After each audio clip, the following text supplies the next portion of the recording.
Hello and welcome, ladies and gentlemen, to another StarCraft cast with me, the Strict StarCraft. And today I found a game on WhiteRa's Twitter that I wanted to cast for you. I mean, we all love WhiteRa, right? He's our Papatos, and he's a great character in the esport and Twitch community. So I saw this game on Twitter and I was like, hey, I could cast this. So here we are casting the game with WhiteRa and the man himself in the red trunk, spawning up here to the top left on Central Protocol. It is WhiteRa. And his opponent spawning to the right of him here, our blue Zerg player, Roachman. And I think WhiteRa is in Master League right now. Of course, he doesn't have quite as much time to practice as he usually did, as he did back when he was a professional player. But he's still rocking Master League, doing very well. So this is going to be, I think, a high Master League level game. And I mean, Legacy of the Void is so super intense nowadays. I think it's going to be a fantastic game. And we all know WhiteRa, he can bring out some special tactics as well. We'll see. Roachman here deciding to open up with a hatchery first and then straight into gas. And there's the pool coming down. While WhiteRa on the other side opted to go for the Nexus first. It's a bit of a greedy opener, of course. It's as greedy as you can be, I think, with Protoss. But now following it up with a gateway after that. He's got an interesting wall going on here. I'm curious to see what he's going to place here, or if he's going to use that as an opening. We'll see. I haven't watched too much Legacy of the Void. I haven't been able to catch that many tournaments going on. Of course, we had our DreamHack like a week back, and now we have Nation Wars going on as well. But unfortunately, I haven't been able to like really focus a lot on those games and really analyze them properly. I've been playing a bit myself, but it's probably going to be for the Cybercore. Just figured it out.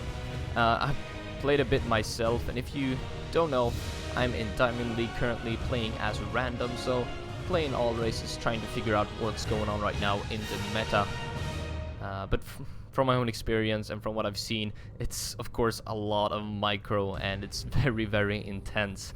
Like PvP nowadays, all Disruptor, Stalker, Blink. No, the Cybercore's here. Interesting. Yeah, it's all Disruptor, Stalker, Blink. I went for like the old kind of Charge Slot Immortal composition, and I got absolutely wrecked by Disruptor, so...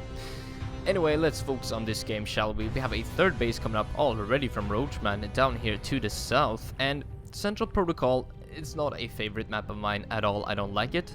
But taking this third base here, look at how far away it is from the natural. It's tough to defend both of these bases at the same time, especially with these rocks here. It's very easy for WhiteRa to poke into the main base and perhaps go to the third very, very quickly, while Roachman has to do a lot of running in between. Now, Adept is coming out as well as a Mudship core, and WhiteRa has fortunately scouted the third base going down, so he knows everything that is going on, basically. And Roachman's still just droning up. Does he even have a Roach Warren, this man? No Roach Warren for Roachman, so droning up, just now starting Metabolic Boost. A really, really economy-focused build here out of Roachman. Not quite a triple hatch before pool, but it was almost, as he went for a really quick third hatch. Now WhiteRa is moving out with a small force here, I guess, for the third base. The third base, of course, doesn't have a queen just yet, as it just finished up. But instead, 14 links being made here by Roachman to fend this off. And it shouldn't be too much of a problem. This is just to annoy a bit and force out these links more than anything. He wants to perhaps disrupt Roachman's macro slightly and prevent him from building drones. Because on the back of this, WhiteRa is going for a Twilight, a Forge, and a couple more gateways. He wants to transition into the macro game. This is not a killing build in any way, just a recall out of there. And WhiteRa is safe, forcing out those links. But look at this, we have a Baneling Nest coming in out of Roachman. Looks like he may want to set up some sort of Baneling bust here, but he's still droning, so it doesn't look like it to me. And this wall, I don't know, it's a bit peculiar. I don't know if this is... What? I don't know, this wall is kind of weird. The links could just run by, can't they? Is this tight? What? That doesn't look tight at all, but I guess it is. There's just the one Stalker here blocking it all off. That's ridiculous. Okay. Blink is coming in as well as +1 attack, and as you can see, some of the animations are messed up. This forge should be open right now and showing a research coming down, but it is not. That happens with the robo from time to time as well. But now Roachman is setting up an 18 Ling production cycle, and it looks like he wants to really be aggressive with this Baneling nest, and WhiteRa has no idea this is going down. As you can see, he hasn't scouted the Baneling nest, so now Roachman can set up a really good push here to try to get into WhiteRa's base, and WhiteRa is so out of position. He doesn't have that many sentries to defend with either, though he has the Mudship Core with the Pylon Overcharge ready and that Zealot blocking it all off. First Pylon Overcharge coming down, but now the Lings are going for the third base instead, and no force fields are available here for WhiteRa. A full-on surround coming in here from the Lings. WhiteRa is in a decent position, could have been a lot worse, but still taking a ton of damage here. Photon Overcharge or Pylon Overcharge, whatever it's called, goes down right now on the one pylon here, and WhiteRa keeps his third base alive.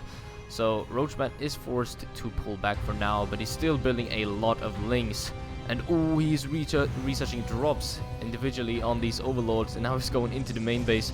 WhiteRa has walled off these rocks properly, but I mean, Roachman is just going for it into the main base right now. 18 Lings more are in production, but this could be really, really tough for WhiteRa to deal with. Roachman tries to run in with more Lings through the main base as well. Unfortunately for Roachman, he focused a bit too much on these gateways, I think. Should have gone for the mineral line immediately, but a recall from WhiteRa with a Mudship Core allows him to go for a Photon Overcharge in the main base. Now Lings going into the natural as well. Lings just ravaging everything, but is WhiteRa able to keep his workers alive? That's the most important thing right now, and if we look at the harvest count, it's 44 to 43, so WhiteRa is doing a great job of keeping his worker count high. Now 18 Banelings are coming in, and ooh, this could potentially be the nail in the coffin here, as well. I don't know if pure Baneling is gonna cut it here for Roachman. We're gonna see. We're gonna find out. He loads up into the Overlords and he goes straight into the main once more, I think. And this is basically pure Sentry Zealot, so very susceptible to a lot of light damage here is this army. But WhiteRa still has his third base alive, and as I mentioned earlier, he has managed to keep his harvest count relatively high. But here we go, Overlord drops moving in once more. The Zealots could be in danger, or the probe line, but no, the Overlord dies before it actually reaches anything. Now he's going into the main base. Can WhiteRa react to this in time? Oh, he's gonna lose a lot of probes here. If he unloads, he needs to unload. Oh, there we go, unloading. Ooh, juicy Baneling hits there.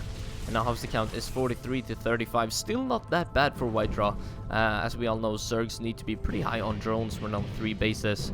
And so far, Roachman is not. And look at this, he's going back to droning as he realizes WhiteRa has held this relatively easily. Ooh, that Baneling though. Only a couple of Lings could have been able to kill off like 7 or 8 more probes there. But now Roachman, he realizes this is not going to work. This is not going to kill off good old Papatos. So he's like, okay, I'm gonna unload, chill out, perhaps try to contain WhiteRa on 2 bases. Or he could go for kill here on the 3rd base, I think.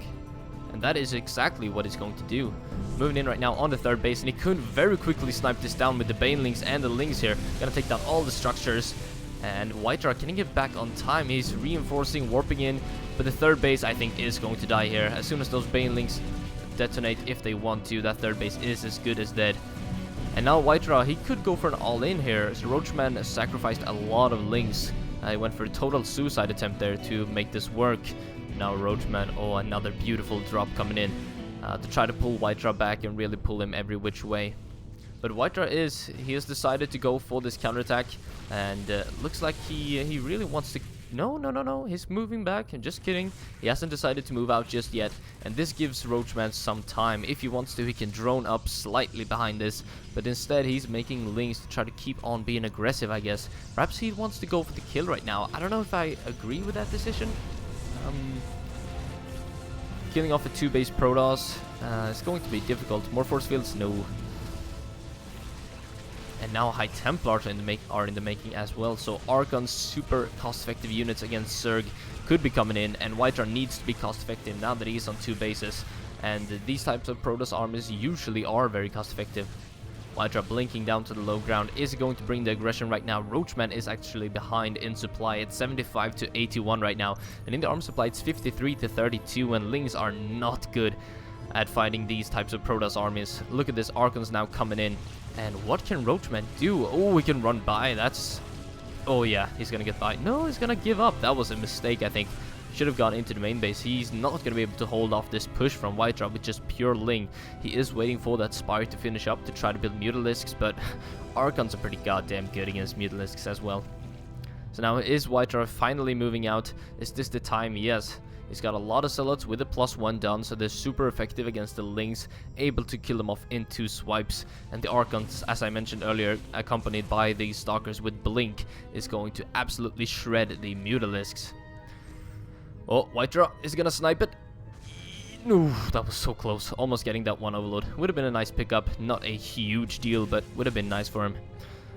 Roachman trying to go for another counterattack, but WhiteRa is walled off completely with another pylon, so that's not going to work out too great for Roachman. And now, these rocks, as I mentioned earlier, really force Roachman to stretch himself thin across these 3 bases. 8 Mutalisks coming in, but that's not going to be enough to hold this off. WhiteRa with a ton of Stalkers, reinforcing with more sentries for the force fields and the Guardian Shields. These sentries are super high on energy, and the Guardian Shield is so effective against Mutalisks. WhiteRa moving in 109 supply to 85. Could technically wall this off with force fields if he wants to. Counterattack coming in at the same time from Roachman, but look at the supply. WhiteRa is so far ahead right now, ravaging the main base as he moves into the natural at the same time. Could wall off here as well if he decides to, but Roachman very indecisive with what he wants to do. He knows he can't kill off that Protoss army, so he wants to counterattack, but WhiteRa has a nice wall still standing, and triple pylon overcharge is going to fend off those Lynx easily. And now it's 57 supply to 129. WhiteRa is going to be taking this game here, and it's a really cool game. This really shows the intensity of Legacy of the Void. Just a lot of stuff happening. And WhiteRa, with the Stalkers at home as well, is going to be able to kill off these counterattacking Mutalisks and Lynx. That's going to be all she wrote, I think, for Roachman. But he is still in this game, and he's built a lot of spine crawlers here. And don't get me wrong, spine crawlers are pretty good. They're tanky as hell with 300 hit points. But it's not going to be enough to hold this off. 32 supply now to 119. Roachman going for a final stand, pulling back the Lynx, but nice blink micro here from WhiteRa. Could drop a couple of force fields as well, but he doesn't. It doesn't matter, it's enough, and Roachman leaves the game. WhiteRa takes it. After a nice comeback, he actually lost quite a bit, but he was in a decent position because Roachman just didn't drone heavily on the back of it, and he invested a ton into the Lynx. He just didn't deal enough damage with the Ling and Baneling drops. So I hope you all enjoyed the cast, and well, I'll see you guys in the next one, I guess. Bye.